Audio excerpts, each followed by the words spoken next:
we're back with Tanner. We're talking about why averages lie, and this is a perspective as you look at deals, the assumptions that you're looking at, and how it plays out. You heard earlier today around finding ways to look beyond just the pro forma numbers in terms of the NOI growth.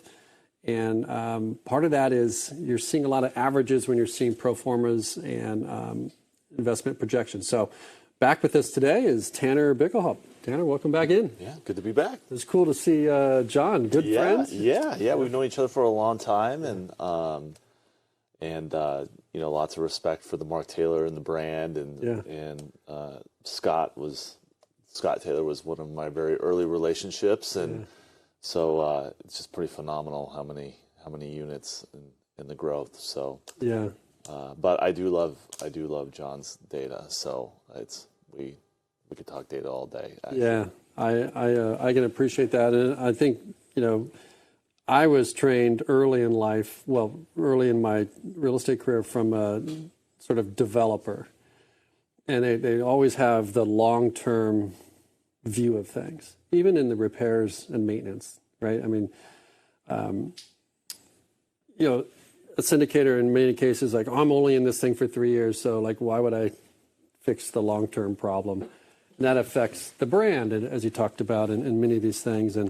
But being framed by a developer that understands, like, they can almost see behind, like we see the white wall, or the whatever color the wall is, and they have a different view. They see beyond that. They see another layer of the business that's not always there. And now you're developing, right? And so I'm sure, like, seeing those plans in 2D, but having a vision of 3D plays a part. So having that mentorship has been awesome for me, and it's exciting to hear. I didn't know how much fabric you guys had in connection. And so the very first deal that I ever purchased, that I syndicated, Mark Taylor was the manager.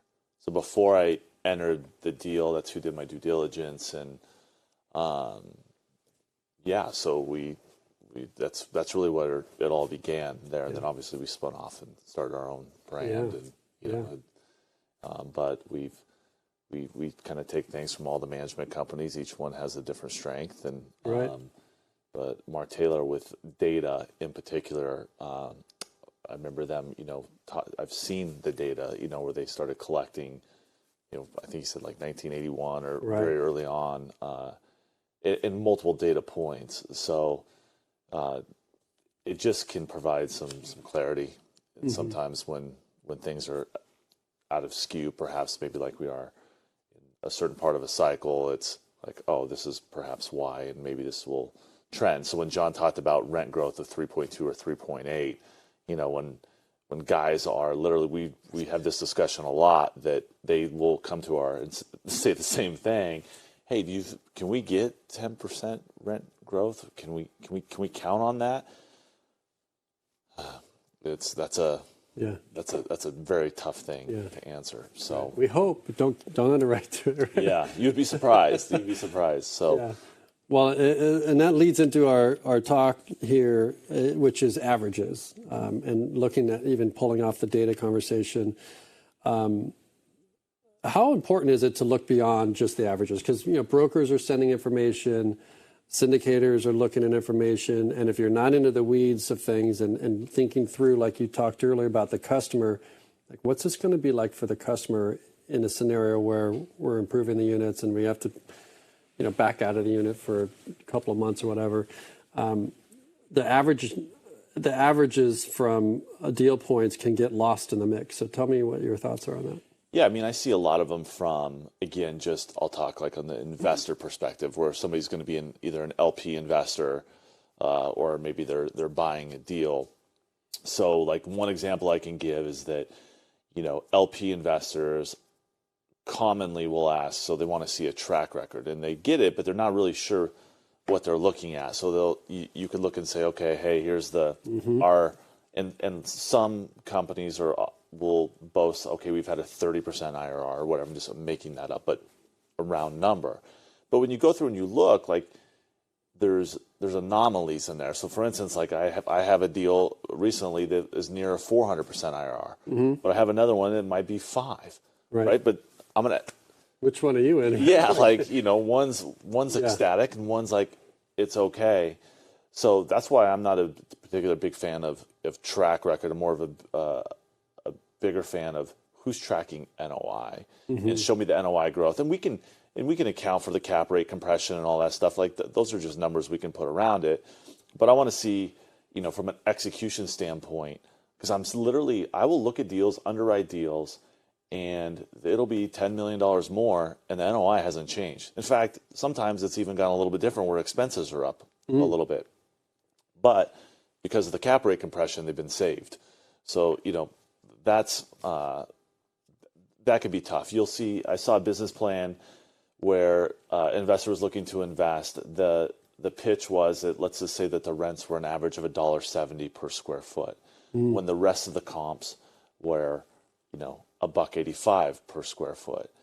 But it was like failing to mention was, okay, well, when we're comparing floor plans, if this one was 700 square feet and this one's 700 square feet, is that this one is chopped up, has a bunch of hallway, has whatever, so we're not comparing apples to apples. But if you look and go, okay, I'm going to invest on this based on the fact that there's clearly 10 cents a foot in rent growth here for the same square footage, and they're right across the street from each other, you're in trouble, right? Because there's a reason why that's, taking place. So I'm not, again, you look at all of it, you look at all the averages, you have to, but it gets you to the back of that napkin stuff, right? But at the same time, when things are moving so fast, I mean, everybody's busy at every touch point of, especially the brokers, right? Because when things are going well, or even in a stagnant market, as you mentioned, things aren't moving. So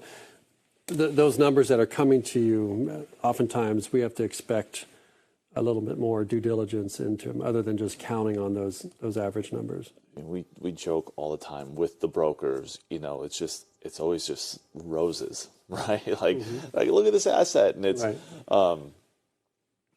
There's always a story, whether it's mismanagement or what have you. But it's just like they're so low for no reason. They're whatever, and typically you can, and sometimes there's always a reason. There's always a reason, right? Like somebody, whether it's an affordability, there's an amenity, there's something's high turnover, what have you. But the brokers right now, I think most would tell you that it's unlike a market, like John says, that they've ever seen. So, brokers are pumping out what we call BOVs, broker opinion of values, all the time. And so that's how so when guys are trying to get off market deals, that's part of how we're fishing is, I know that these brokers are bidding on properties to market well before they ever go to market, and they're usually competing with, other groups in town.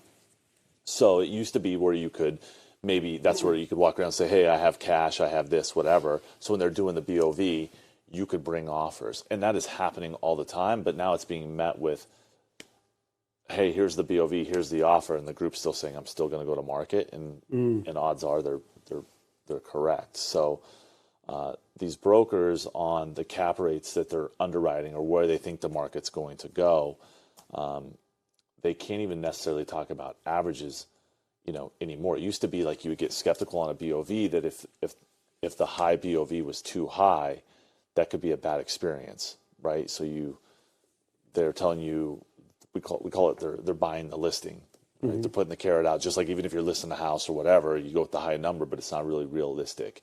I think every broker's probably has smothered their BOV for the last 3 years because the market's been moving that fast. They put the numbers out. By the time you get it all marketed, pictures taken, everything, and then it bids, I think they're all hitting their high number or over their high number.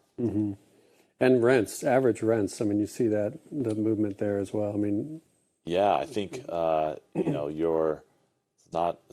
think the average rent around here is $1,750 a month now, and so then you start to equate what that could be on a mortgage or.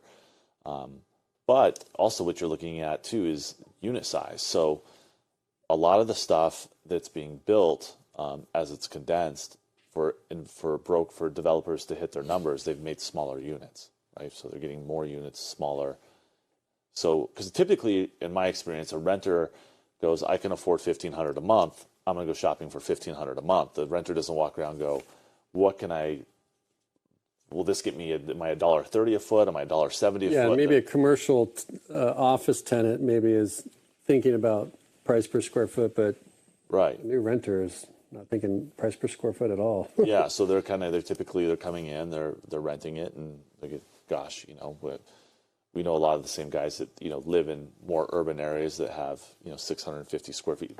Beautiful, nice, location's amazing, but it's like, gosh, this was a little smaller than anticipated type thing. So, right. But the rent's still the same. Mm-hmm.